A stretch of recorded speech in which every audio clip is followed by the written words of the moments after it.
The lake was quiet in the way broken people need it to be. Not silent, but understanding, holding the weight of thoughts that had nowhere else to go. The water stretched endlessly, dark and calm, reflecting a sky that had already started to forget the sun.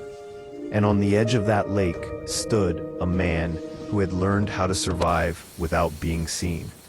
He was a single father, though he never introduced himself that way, because those words carried pity, and pity was heavier than loneliness. His name was Adam, and every evening after putting his daughter to sleep, he came to the lake with the same folding chair, the same thermos of cold coffee, and the same silence he had inherited after loss taught him that talking changes nothing.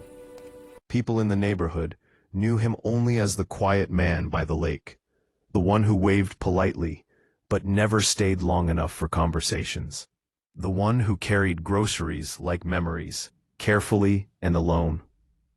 They didn't know about the nights he slept, sitting up because grief didn't allow him to lie flat, or how his daughter's laugh was the only thing that still convinced him he was alive. That evening was different. He felt it before he saw it, the way the air shifted, the way the lake seemed to lean closer. He had just taken a sip of his coffee when a voice cut through the quiet, low, unafraid, and dangerously warm.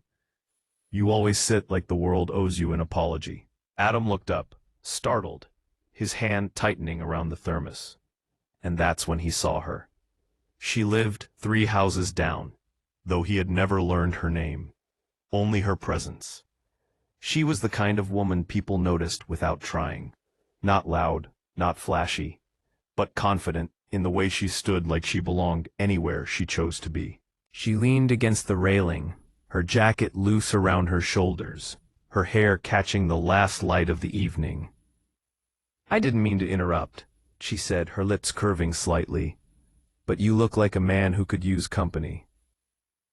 Adam nodded politely, the reflex of someone who had learned to keep distance even from kindness. "I'm fine," he replied, though his voice betrayed how long it had been since someone had spoken to him like that. She smiled as if she already knew that answer. "You always say that," she said, stepping closer, her footsteps soft but deliberate. "Every night, same chair, same stare, same silence." He frowned. "You've been watching me?" "Not watching," she corrected gently. "Noticing." They stood there for a moment, the lake between them like a shared secret. And then she said the words that would split his life into before and after. She leaned closer, her voice dropping, steady then certain. "Tonight, you're mine to ruin." The words didn't sound like a threat. They sounded like permission.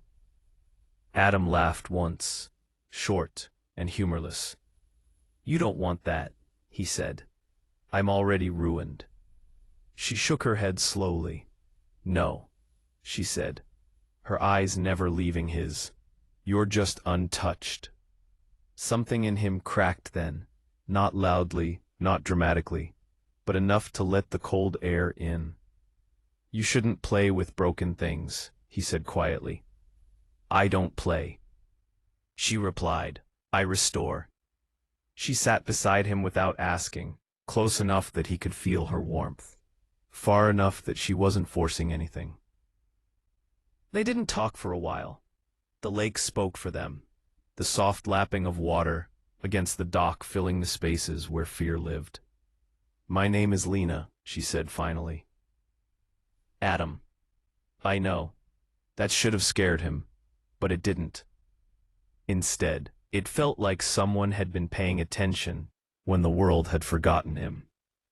She asked about his daughter, and he answered without realizing how easily the words came. He told her about bedtime stories, about burnt pancakes, about the fear that he was failing a little girl who deserved more than a tired man pretending to be strong. "You're doing fine," Lena said softly. "The ones who worry usually are." He swallowed hard. "Her mother died 3 years ago," he said, the sentence still heavy even after all that time. Lena didn't rush to fill the silence. She didn't offer rehearsed sympathy. She simply nodded and said, "That kind of loss doesn't leave. It just learns how to sit quietly." When he looked at her, really looked, he saw something familiar in her eyes, something wounded but unashamed. "What about you?" he asked. She smiled, but it didn't reach her eyes. "I stayed too long where I wasn't loved," she said. "And when I left, I promised myself I'd never let loneliness decide for me again." The night deepened around them, and before Adam realized it, he was laughing. Really laughing. The sound surprising both of them. Lena laughed too, leaning her head back. The sound free and reckless. "See," she said, "not ruined yet." When she reached for his hand, she didn't grab it. She waited. Adam hesitated, every instinct screaming retreat. But something else, something braver, pushed back. He let his fingers curl into hers, and the contact sent a shock through him that had nothing to do with desire, and everything to do with being seen. "Tonight," she whispered, closer now. "Let me remind you who you were, before the world taught you to disappear." They walked along the lake, slow and unhurried, talking about nothing and everything, about childhood dreams, about music, about the kind of love that doesn't shout, but stays. At her porch, she stopped, turning to face him, her expression serious now. "I won't take anything you don't offer," she said. "But I won't pretend I don't want you either." Adam's heart pounded. "I don't know how to do this," he admitted. "That's okay," she said, brushing her thumb over his knuckles. "Neither do I. That's what makes it honest." When she kissed him, it wasn't desperate or rushed. It was slow, careful, as if both of them were afraid the moment might shatter if handled roughly.